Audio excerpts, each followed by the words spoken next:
I love report card time, said no teacher ever. There are some definite do's and don'ts when it comes to report cards. The do's will make your teacher life amazing. The don'ts, well, let's just face it. Sometimes when we're doing report cards, writing in those grades, doing those comments, our best intentions, it blows up in our face and our teacher life gets really bad really fast. Let's talk about that, how you can avoid that, how to make the report card time go pretty fast so you can get on with other stuff like your life. Are you ready? Here we go.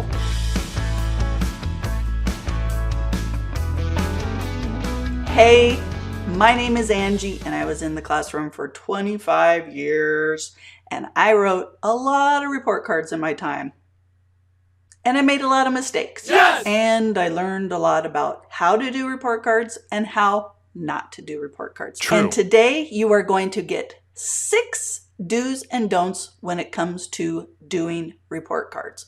The first don't is don't rely just on the numbers in your grade book. Sometimes you're going through your grade book and you're like, oh yeah, they got an A or whatever your grading thing is, a plus, a minus, a check, a P, an NP, an S, an S plus, whatever your grading is, right? Why do we, I don't know. Anyway, don't just rely on what you see in the grade book. Also, with that, you do need samples of student work. Now, I'm talking specifically about kindergarten and first grade students. It's really hard to give a grade from a grade book for your kindergarten and first grade students. The samples of their work are going to back up what's in the grade book. So if parents say, well, my child knows how to write their ABCs, my child knows how to count to 100, my child knows sums to 10, sums to 20, my child even does some multiplication. And you can say, well, on this date at this time, when I did this assessment, they showed me that they were nearly there. That's why they got a proficient and not an advanced. That's why they got a nearing proficiency and not a proficient. You have actual proof, not just something in the grade book. Because I don't know if you are like me, but even for my own kids, if they say, oh, they got an A or a P or an NP, it's like, what does that even mean? How did you measure that? How is that given, right? How was that earned by my child or this student? And when you have student work, the do have student work, it's easily, for lack of a better word, it's easily defended, okay? So don't just rely on the grade book. Do also have some student work, the do and the don't. The next do and don't has to do with organization. When you are doing report cards, things can be everywhere. This work sample is over here. This is over here. Your grade book, your annotated notes, your this, your that, everything. Gather it up all together. Don't run around your classroom and, oh, let's see, where's this? Where's this? Keep it all in one centralized place. And the way you do that is start doing that a little bit before you start doing your report cards. Ooh, I need my student samples. Oh, is everything in the grade book? That was always my thing. It's like, for my kindergartners, I only have 4 grades in the grade book. Oops, you know? So you have to be thinking ahead of time. Have you made any notes? Have you made any observations? Get them all gathered together. So don't have it all scattered. Do have it all organized in one spot. The next do and don't when it comes to report card has to do with writing the actual report card comments. So don't write a report card comment for each student individually, sitting down. What's going on with Billy? Don't do that. Instead, use a report card template. So a report card template pretty much goes like this. You start with something specific for that student. Usually I did something like, Grace is a very kind person in class. She is always very helpful and willing to lend a hand, not only to her teacher, but also to her fellow classmates. So I would give everyone an individual starting comment. Then I would go into something that the whole class is doing. So for instance, I would say, this quarter in first grade, Grace should be reading 150 words a minute. Currently, Grace is reading 173. So that statement about what all first graders should be doing is in there. And then again, I individualize it, but I'm going to template it. I'm going to say the same thing for every student. So if I have another student, Jessie is reading at 90 words a minute. That means added practice at home is a good idea for Jessie. I am also working with Jessie in class on his fluency and his sight words. This should help him to increase his words per minute. So in my mind, I have two types of students, right? I have students who are meeting benchmark, and I have students who are not meeting benchmark.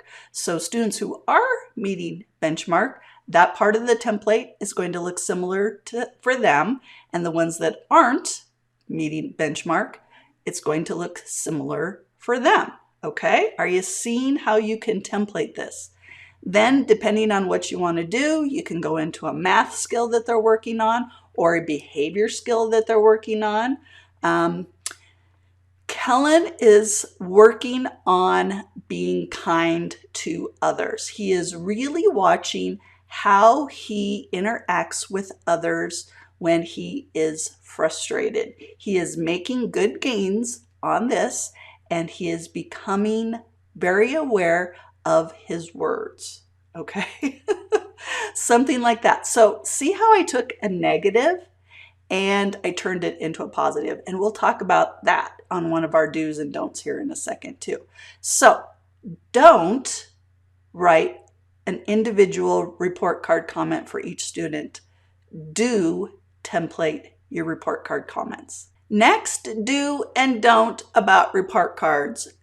Don't tell parents about problems their child is having for the very first time in a report card. Don't do that. If you want your phone ringing off the hook during your meal time after those report cards get sent home, or getting your head ripped off during parent-teacher conferences, go ahead and do that. Just lay it on them blindsided. It's not a good idea. What you do want to do is talk to parents way before you address anything negative like that in the report card. Do talk to them. And I know that is super hard, but just a phone call home, an email. I prefer a phone call because an email and writing, just like report card comments, parents sometimes do not interpret those words how you intended. So a phone call home or a quick face-to-face, if at all possible, is the best way to break the news to the parents, right? And it's going to happen not even a week or 2 weeks before report cards come out. It's going to happen as soon as you see that as a problem that you're probably going to have to address in a report card. You need to address it with the parents or guardians way before that, so that in the report card you can say, Kellen is working on his kind words to others. He is doing a better job with this, with these tools and strategies in place that you have shared with the parents, and he's making good progress. Or if he's not, making good progress, you can say, I haven't seen much change with this problem or skill, right? Because even behavioral issues, most of them are skill based. They don't know how, or they don't know how to keep their mouth in control, their body in control, their everything. There's some emotional issues, but a lot of it is learning how to do it, especially in those younger grades. A report card is kind of like a documentation. That's the way I always thought about it. Like next year's teacher and the next year's teacher and the next year's teacher, they're going to look at those report cards, especially if this problem's going to follow the student, and say, oh, okay, this strategy was used. Angie, how did that work? And we could talk about it, okay? Nothing should be new for those parents on the report card. The next do and the next don't is do use positive language to describe a problem. Don't use negative language to describe a problem. So back to my example, don't say, Kellen, sometimes I can't even do this because I've done it so many times the other way. Kellen continues to have problems with interacting kindly with other children. He continues to hit. He continues to speak out. He's even kicked me in the classroom. Kellen needs help. All right? Something like that. Instead, Kellen continues to work at becoming more kind to his classmates. He is working on this skill by blah, blah, blah, blah, blah, doing, stepping back when he's feeling frustrated, using the cool off area, rephrasing his words with teacher guidance, things like that, okay? So you're not using negative words, you're using positive words. It's more of like a growth mindset with the positive words rather than just a this is what's happening kind of thing, okay? They know what's happening even with the growth mindset wording. It's very evident. But with the growth mindset, they know that his progress, he is progressing. He is getting better, and that you are in control of that situation. You are the one that is helping him, all right? And at home, how can they help as well, okay? And your last do and don't with report cards and really parent-teacher conferences in general, and that is don't tell parents there's a problem and just saying, Jesse is reading at 90 words a minute. This is unsatisfactory.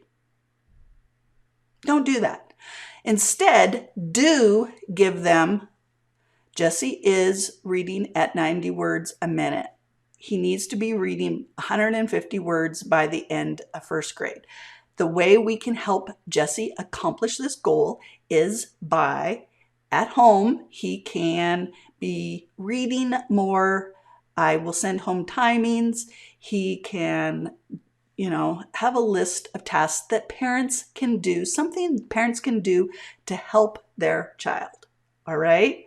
And as well, some of the extra strategies you are using in your classroom to help Jesse achieve his goal. So don't just state a problem and not give a solution.